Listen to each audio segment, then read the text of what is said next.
Hey everyone, Kimberly Guilfoyle here, and welcome to my Rumble channel, where facts come first and where news is done right. And we begin today in East Palestine, Ohio, with even more evidence of the Biden administration's flat-footed response to the toxic train derailment that occurred earlier this month. As we recently learned that it took senior EPA officials nearly 2 weeks to officially show up at the site, even as residents pleaded for answers to the growing environmental disaster.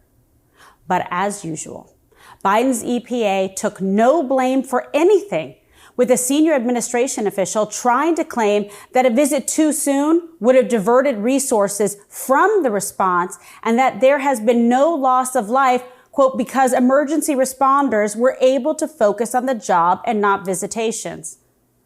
That's the explanation?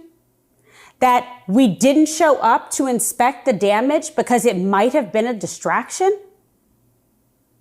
But to be fair, it's not just the EPA, as Pete Buttigieg's transportation department continues to face massive backlash over his lackluster action and waiting days and days before even issuing any public response.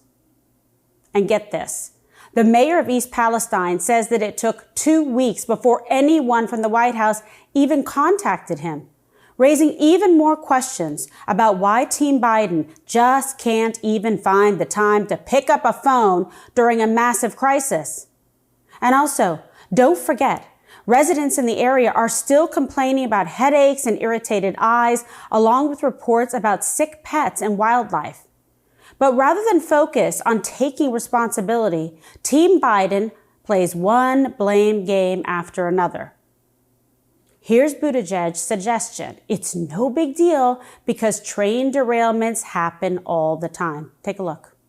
Look, rail safety is something that has evolved a lot over the years, but there's clearly more that needs to be done because while this horrible situation has gotten a particularly high amount of attention, there are roughly 1,000 cases a year of a train derailing. Let's be clear. Leadership isn't just checking a box. Leadership is showing up when it matters most. And it's why Donald Trump will be visiting East Palestine on Wednesday to meet with the residents who are being failed by Biden and his minions of middle management bureaucrats. On Truth Social, the 45th president wrote, quote, Biden and FEMA said they would not be sending federal aid to East Palestine. As soon as I announced that I'm going, he announced a team will go. Hopefully he will also be there. This is good news because we got them to move. The people of East Palestine need help. I'll see you on Wednesday. And meanwhile, things aren't looking much better for Biden abroad, as the vice president was in Munich this weekend for a security conference where she had time to sit down for an interview with NBC. At one point, she was asked about the leadership of Joe Biden, and this was her response. See if you can understand any of it. Watch. But when you present the suggestion that anyone is saying that it is time for a new generation, and they're running against the person who is president, and when presented as though it's an attack, I would like to let us all be clear that the attack is misplaced.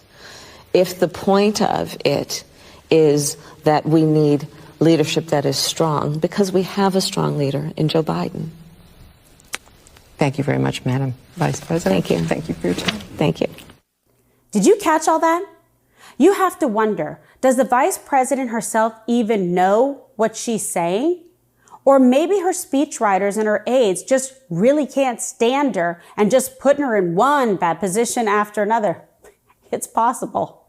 Either way, whether it's a crisis at home or weakness abroad, the Biden agenda and their media allies are failing to deliver for the Americans that need it most, focusing on the woke instead of what really matters.